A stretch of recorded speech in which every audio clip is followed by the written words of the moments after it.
মধ্যপ্রাচ্যের আকাশের বারুদের গন্ধ এখনো মেটেনি, কিন্তু রাজনীতির টেবিলে বইছে এক প্রলয়ঙ্করী ঝড়।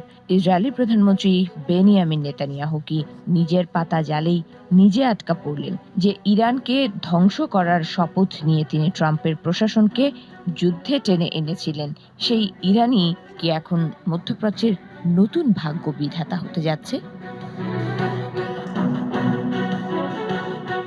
৭ এপ্রিল ইসরায়েলের সাধারণ মানুষ যখন মার্কিন হুঙ্কারে ইরানি সভ্যতা মুছে যাওয়ার স্বপ্নে বিভোর, ঠিক তখনই যেন বজ্রপাত। মার্কিন প্রেসিডেন্ট ডোনাল্ড ট্রাম্পের আকস্মিক ঘোষণা, ইরানের সঙ্গে যুদ্ধবিরতিতে রাজি হয়েছে ওয়াশিংটন। যে হাতে অস্ত্র ছিল, সেই হাত এখন শান্তির চুক্তিতে সই করতে প্রস্তুত। নেতানিয়াহুর ৩ দশকের সাজানো ছক কি তবে এক নিমেষেই ধুলোয় মিশে গেল? ইরানি সংবাদ মাধ্যমগুলো প্রকাশ করেছে 10টি কঠিন শর্ত। ইউরেনিয়াম সমৃদ্ধকরণ চলবে, হরমুজ প্রণালী দিয়ে চলাচলকারী জাহাজ থেকে ফি আদায় করবে তেহরান।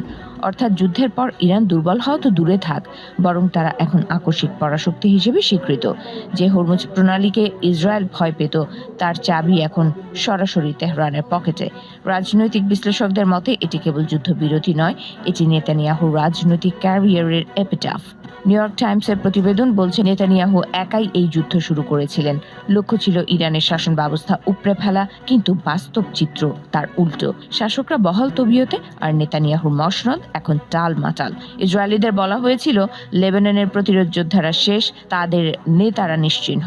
কিন্তু উত্তর ইসরায়েলে প্রতিদিন যখন 200 ক্ষেপণাস্ত্র আছড়ে পড়ল, তখন স্পষ্ট হলো গোয়েন্দা তথ্য আর বাস্তবতা এক নয়। লেবাননে পূর্ণ বিজয়ের যে গল্প নেতানিয়াহু শুনিয়েছিলেন, তা এখন কেবলই এক হাস্যকর বিভ্রম। হিজবুল্লাহ এখন আরো সংহত এবং শক্তিশালী। নিজের দেশেও এখন খলনায়ক হওয়ার পথে ঈশ্বরের দূত খ্যাত এই নেতা। জনমত জরিপে তার জনপ্রিয়তা তলানিতে। সরকার গঠনের জন্য প্রয়োজনীয় 61টি আসন দূরে থাক, 50টি পাওয়াই এখন দুষ্কর।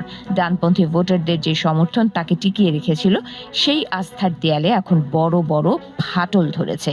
হারমান মেলভিনের সেই বিখ্যাত উপন্যাসের ক্যাপ্টেন আহাবের মতো নেতানিয়াহু ও তার শত্রু ইরানকে ধ্বংস করার নেশায় উন্মত্ত ছিলেন। কিন্তু তিমির আঘাতে যেমন জাহাজের সলিল সমাধি হয়েছিল, ইরানের বিরুদ্ধে এই ছায়াযুদ্ধ কি নেতানিয়াহুর দীর্ঘ রাজনৈতিক জীবনের সলিল সমাধি ঘটাতে যাচ্ছে? প্রশ্নটি এখন আর তাত্ত্বিক নয়, বরং সময়ের অপেক্ষা মাত্র। শান্তি আলোচনার প্রস্তাব দিয়েও কি শেষ রক্ষা হবে, নাকি নিজের গদি বাঁচাতে লেবাননে আবারও বোমা বর্ষণ শুরু করে পরিস্থিতি ঘোলাটে করবেন তিনি? ইতিহাস সাক্ষ্য দেয়, দেয়ালে পিঠ থেকে গেলে নেতানিয়াহু বিপজ্জনক হয়ে ওঠেন। তবে এবারের দাবা খেলায় রাজপথ আর রণপথ উভয় দিকেই কি কিস্তিমাত হয়ে গেলেন এই ঝানু রাজনীতিবিদ? উত্তরটা লুকিয়ে আছে হোয়াইট হাউস আর তেহরানের পরবর্তী পদক্ষেপ।